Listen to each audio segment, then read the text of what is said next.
yeah, keep nursing that positive imagery, but people talk about, the visualization process. In visual is part of it. It is the visual sense, but there's also the somatic experience. That's why I urge people to rig up a hanging harness in their house and get comfortable with hanging, and get, the sensation of the rig on your body. Are you leaning back? Are you leaning forward where you feel the main lift web against you? Did you loosen your chest strap enough that you're able to do that? Are you sticking your butt out? Are your leg straps scooted forward where you feel kind of proactive instead of, oh, like students do, to, address the somatic aspect? But also there is the breathing part, right? How am I breathing through that? How is that enlivening my, the awareness of every cell of my body, Then, of course, the visual has to be woven into that. But beyond it is that emotional part.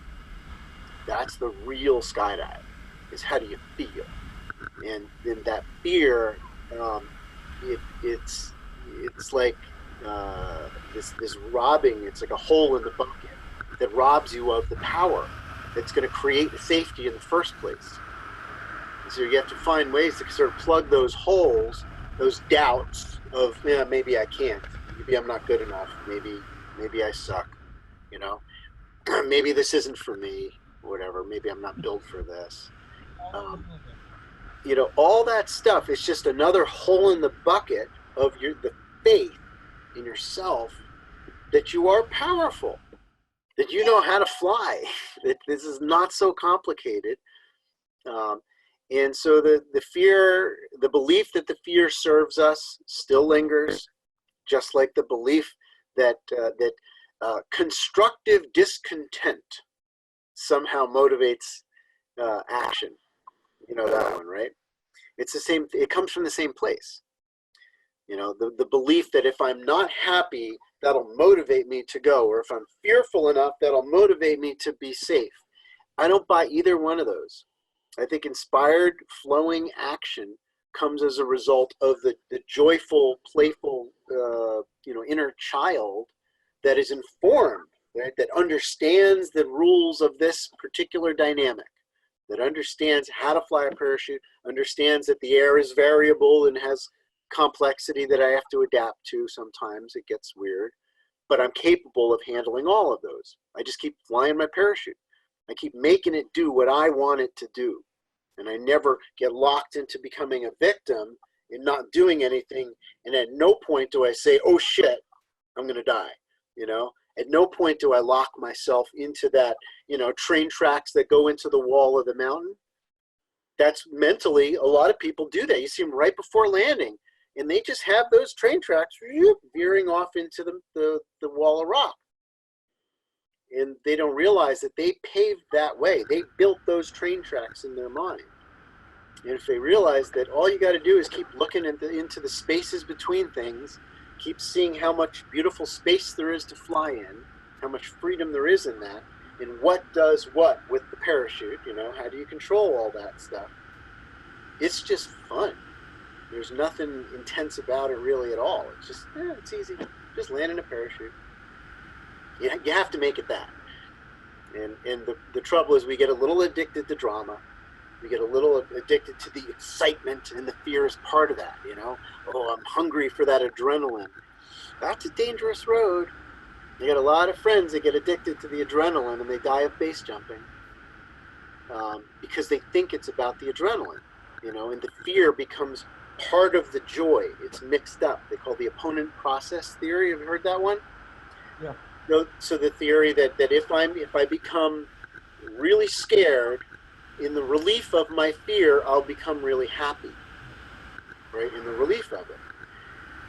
And although there is an element of that effect, in the same way that somebody, smoking a gigantic bowl of weed is going to make him happy for a little while, it's not permanent, The opponent process theory is a dynamic, elastic effect that's temporary.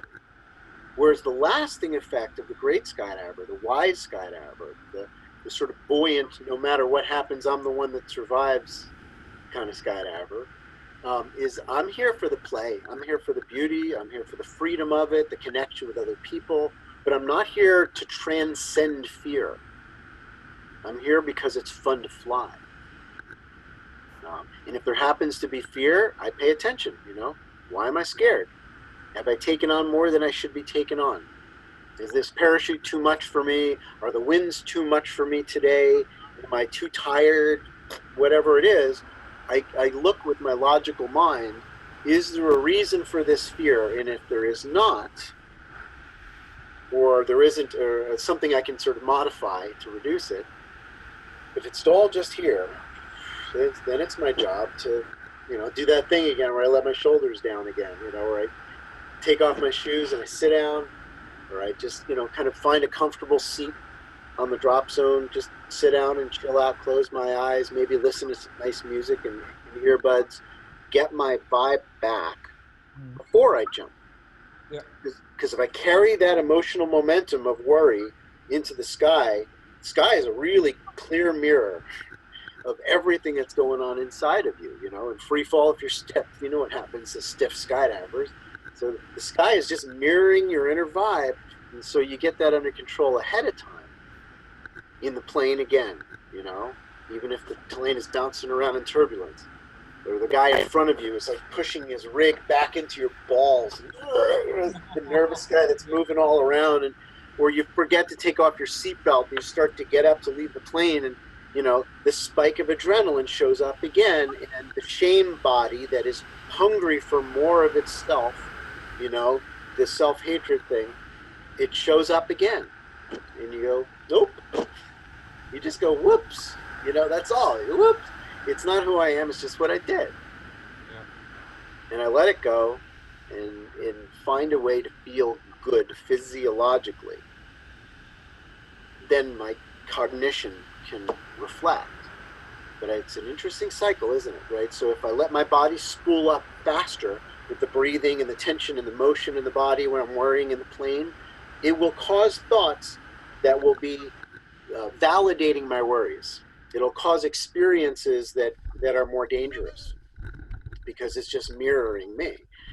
And yet, if I can sort of soothe my physiological experience by slowing down my motions, relaxing my muscles, holding really still but not stiff, holding my eyes still, maybe finding a bolt on the side of the plane to just look at.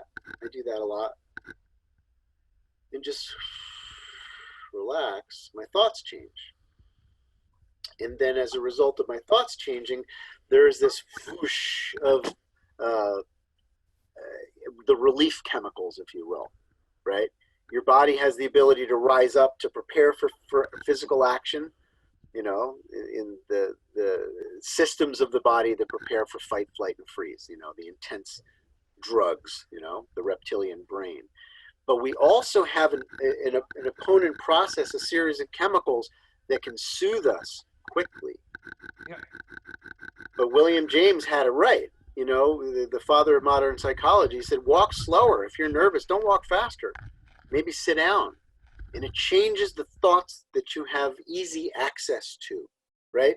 So what can I reach? Like I'm climbing a ladder. What's the next rung?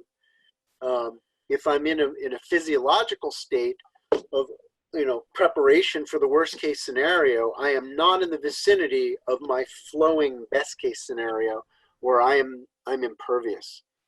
I'm just awesome. I'm awesomeness in action. That even complexity that shows up where I'm surfing across the landing area at high speed, which I like to do, and somebody sticks their hand out for a high five. And this happened to me at the World Freefall Convention a bunch of years ago. This big guy, my friend, whacked my hand so hard in a high five as I'm surfing at like 40 miles an hour, he knocked the toggle clean out of my hand. My parachute went like that. And immediately I kind of went, woo, because I was in a sort of fun, playful, adaptive mood. Yeah. I just used my harness to level the roll and went onto the rears and I was fine. I sort of did a graceful butt slide it and tried to stand up the landing, but it was fine because I didn't go, train tracks headed towards the brick wall, solid conclusion that I'm screwed. Don't be so solid about any conclusion that you're screwed. And don't be so solid in the way that it's going to go well that you're not adaptable, right? That you're ready to see the novel ways in which the universe is going to help you through this. There's lots of weird ways that, sometimes you don't land where you expected. Sometimes that the best case scenario is an adaptation of your creative mind. That's the beauty of being a pilot, is that you're adaptable, Being a great pilot requires you to be very open-minded and ready to completely change your focus, because where you were focusing ain't working. You got a big can't go there. There's an X on that runway, mentally speaking. I thought I was going to use that parachute, but I'm going to use the other one instead. So what? It's all good. I'm just ready to let well-being flow in through the crack of least resistance.